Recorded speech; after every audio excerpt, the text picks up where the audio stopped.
daawadayaal ku soo dhawaada barnaamij gaar oo aynu ku eegayna xaaladda wiil yar oo xanuunsanaya isla markaana ku dhiban nolosha uu ku nool yahay waxaana barnaamijkan uu yahay mid tabarucaad loogu samaynayo maadaama wiilkan yar uu ka soo jeedo qoys sabool ah haddaba taariikhda wiilkan yar haddii aynu eegno iminka waa 3 sano jir waxa uu ku dhashay magaalada Boorame ee xarunta gobolka Awdal waxaana uu dhashay isagoo aan lahayn meel laga saxaroodo waxaana qalliin loogu sameeyay isbitaalka magaalada Boorame kaasoo aan waxba looga qaban isla markaana xaalkiisa caafimaad uu ka sii daray iminka wiilkan yar waxa uu ku nool yahay magaalada Nairobi waxaana 8 jeer qalliin loogu sameeyay isbitaalka Kijabi ee magaalada Nairobi kaasoo ilaa iminka xaalkiisa aan wax muuqan laga qaban isbitaalka waxa wiilkan yar ay uga dareen xaalkiisa caafimaad isagoona xitaa ay ka xireen qaybtii kaadida kadib markii ay si xun qalliin ugu sameeyeen waxaana intaasi u sii dheer iminka waxa uu ka kaadinayaa qaybta hore ee kaadi haysta kadib markii ay u dalooliyeen isagoona sidoo kale ka saxaroonayo kilida agteeda dhaqaatiirta Kijabi Hospital ayaa sidoo kale waxa ay ka saareen wiilkan yar mid kamid ah xaniinyihiisa kadib markii ay ku sheegeen inuu ka qabo kansar kuna amreen hooyada dhashay wiilkan yar ee xanuunsanaya in ay saxiixdo haddii ay doonayso xaaladda caafimaad ee wiilkeeda inay hagaagto haddii kalena kansarkaasi uu ku sii fidayo qaybaha dhan ee jirkiisa wiilkan ayaa waxa iminka uu la ooyaa xilliga ay qabato kaadida taas oo xanuujinaysa isla markaana looga qaado kaadida tubo laga geliyo kaadi haysta sidoo kalena waxaana dhanka kale qaybta saxarada ay fureen dhaqaatiirta aysan shaqeeynin hase ahaatee waxa qaybtaasi dhaqaatiirta ay sheegeen in la geliyo caag ay u soo sameeyeen haddii kalena ay xirmi doonto haddaba waa tan hooyo Samsam Kaahin oo sharaxaysa xaaladda xun ee wiilkeeda uu ku jiro iyadoona ka codsatay dadka wax gargaar Ilaah baa gargaar bixiye inay u qaadaan dibadda si wiilkeeda uu ugu helo caafimaad xilli muddo 3 sano ah ay ku dhibaatoonaysay xitaa aanay hurdo wanaagsan muddada 3 sano ah kadib xanuunka wiilkeeda ku sii zaa'idaya maalinta ka dambaysa ayuu isbitaal Boorame la geeyay isbitaalkii la geeyay dabadii baa loo furay hadda kaadi way iska hagaagsanay 9 cisho ka kaajay waan ka soo saaray isagoo kaadida saxaradiina waa isku darsantay marka sanad iyo bil marka la joogay Gabiley ayaan markii dambe Kenya ay yiraahdeen Kenya wax kaga qabanayna Kenya keenay waxaan kharashkan ku imaado ma haysto baan Kenya waxay yiraahdeen Soomaalidu lacag ma weyday kulli meel bad lacag ka helaysaa marka dadka ay soo ururiyay oo diyaaradda soo saaray sidii baan ku imid Kenya markaan imid isbitaal Kijabi baan geeyay markaan Kijabi geeyay dabadiisu way xidhneed markaan keenay xagga Kijabi dabadii waa la furay kaadidii iyo saxaradii hadana waa la kala hagaajiyo kaadida xagga saxaradii kaadidii baa kaad haysto banaanka loo soo saaray marka adoo dabadii way fureen dabadii dhinacu ka saxaroonay oo soo saaray saxaradii hadda gabadh markaan 5 bilood ku jirnay ayaa hadana ka soo baxnay marka hadana bishii 6 hadana ku celiyay waxay yiraahdeen waan furay waxay yiraahdeen dabadii waxay yiraahdeen kaadidii baan hagaajinaynaa kaadidii bay la maqnaayeen markay waan hagaajinay yiraahdeen 7 bari ba hadana igala maqnaayeen 7 bari markay la maqnaayeen ayay kaadidii markii dambe kaadidu aan moodeen kaadidii baa la hagaajiyay yiraahdeen kaadidii waan ku guuleysan weynay kaadidii way markaasaan kaadi waan ka soo saaray hadana markaan bil kula jiray waan ka soo saaray markaan ka soo saaray kaadidii hadana way dalooliyeen hadana waan la imid hadana bil markaan joogay ayaa hadana kaadidii meesha xidhantay markay xidhantay ayaa hadana meesha ay dalooliyeen markay dalooliyeen hadana kaadidii 2 bilood hadana markii la joogay hadana kaadidii way xidhantay way dalooliyeen hadda kaadi haystiba u soo saareen hadana operation dambe ku sameeyeen kaadi haystiba u soo saareen hadana 3 bilood markaan joogay hadana ku celiyay waxay yiraahdeen hadana dhakhtar baa imanay Mareykanka ka imanay waan ku celinay hadana waxba laga qaban kari waay iimay sheeg waxay yiraahdeen 5 sano markuu gaaro wadankii la qabay yiraahdeen Soomaaliya dambe isagoo sano Soomaaliya ma geyn karo waan iska joogay waan ku celceliyay iyagii baan hadana la xiriiray waan ku celceliyay sidaan 2 sano ugu celcelinayay ayay 2 sano saan ugu celcelinayay ayay hadana bishii bishii saddexaad bishii labaad 8deedii ayaa haddana operation baan u sameynayna yidhahdeen kaadidii waxaasaan xiriirinayna haddana waxa baratay xiniintii baa baratay markay xiniintii baratay ee aada u fuurtay ayay yidhahdeen ayay soo celiyeen haddana la noqoy guraad daweyn bay soo siiyeen waan ku celiyey haddana markaan ku celiyey haddana waxay yidhahdeen markay waan operation kaadidii waxaan u hagaajinaynaa markay yidhahdeen ayay haddana yeedhan oo yidhahdeen wiilkii yaraa waxaa lagu arkay kansal baa lagu arkay saxeex xiniin baan ka saaranaa xiniintii baa laga saaray markii xiniintii laga saaray haddana 3 cisho markaan ku jiro way soo bixiyeen marka waxay kuu sheegayaan ma jirto xitaa kaadida lafteedana kuu sheegan wax la ka qabanayaan meeshu xitaa wax ka qabo way iima sheegayaan marka turjubaan way raacaa mar walba la turjubaan laakiin waxay sheegayaan malaha kolba bil un bay riixayaan leeyihiin waxbaan ka qabanana waan operation waxay ka qabanayaan malaha markaan wallahi dhibaatada waxaan dhibta inta maxaan ku tagsigaan $50 buu mar walba tagsiga qaada muslimiinta un bay iga bixisa guriga kiradiisa muslimiinta iga bixisa muslimkaan baa waxay siiya 9 ciyaalo kala ka yimid 9 ciyaal ka yimid iyaga aabahood marka isaguna waxa ma hay intaas uu xamaasha ana muslimiinta ma iskaga dhaxnaa muslimiintaas waxay siiya marka wallahi dhibba wiilkeer haysata habeen ma seexdo dhibtiisu aad bay wiilka u fara badan tahay ma seexdo habeenkii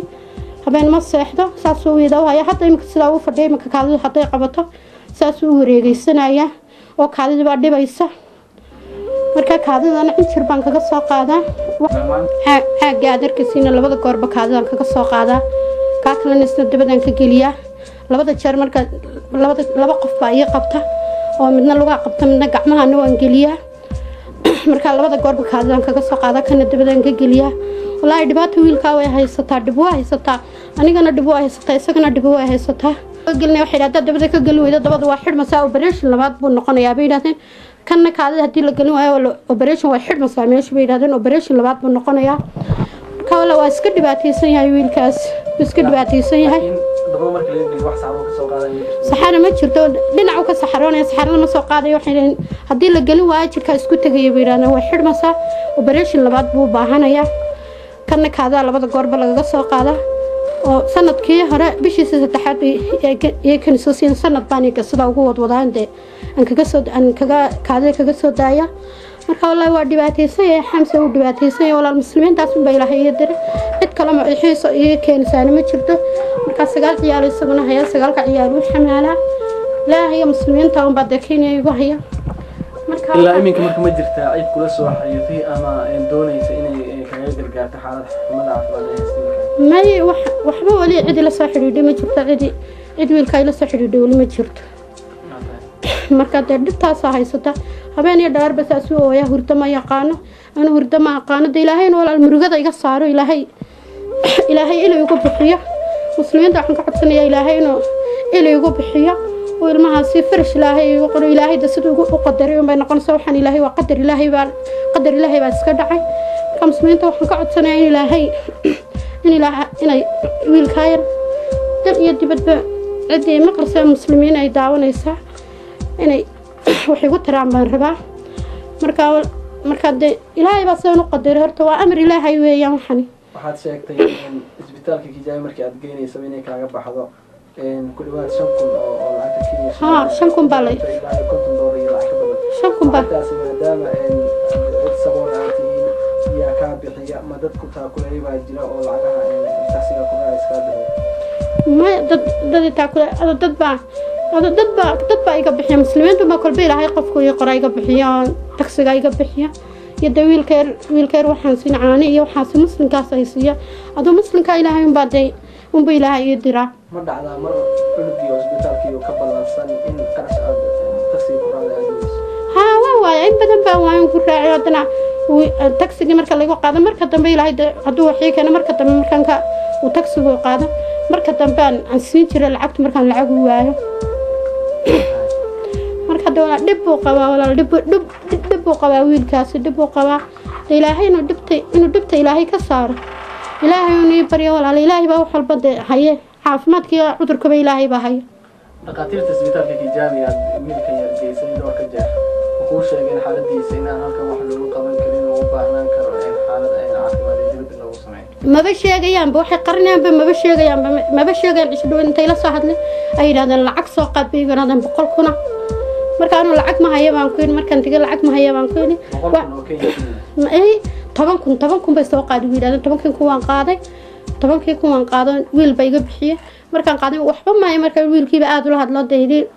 dadka kolka horeba kaniisada ninkii dhakhtarkii baa bixinay dadkii Soomaaliyeed ka keenay bixinay lacag ma haysato waxba lama bixinayo adu soo reebay way iska daayeen laakiin waxay ku sheegayaan malaha soo celi sanad bay kolba bilay qabanayaan soo celceli kolba dhinac bay ka daloolinayaan imanka kaadidaasi 5 jeer way dalooliyeen hadda mar caloosha ka soo dhacday gabigiisa baalka uu ka saxaroonayo gabigiisa ba dhulka timid haddana markay dhulka timid way ku celiyeen haddana markay ga qaadeen aan aroor baan maryaha ka markaan maryaha ka furay calooshi gabigeegiba dhulka timid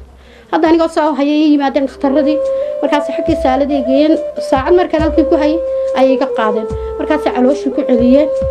operation ko aad buu badan xitaa mar saxarada xitaa iyo ka operation saxarada sanad iyo bil baan saxaro oo dameelay soo marta kaadiyo saxaradii weyd way ka operation ka samka 8 goor way operation 8 kii sagaalaad baa hadda waxa waxay wax qabanayaan mooyaan hadana soo noqodaas ayana kolba bil ba hadda igu soo riixayaan waxa sheegtay wiilkan yar in xaniin kamid ah xaniinhiisa laga saaray kadib markii dhaqaatiirta ay ku sheegeen in kansar uu ku qabo ku sheegeen baaritaan ay ku sameeyeen xilli dheer bay qaadatay mas'uuliyad degdeg ay uga saareen maya aninta way horta markay operationka ay ka qaadaan adila 2 saacadood ay ka qaadaan ilaa waxay ku keenayaan ilaa 3 saacadood kale 3 saacadood buu ka maqnaanaya laakiin 3 saacadood igama maqnaanay yar markay ay halkii saalad geenay iga qaadeen malaha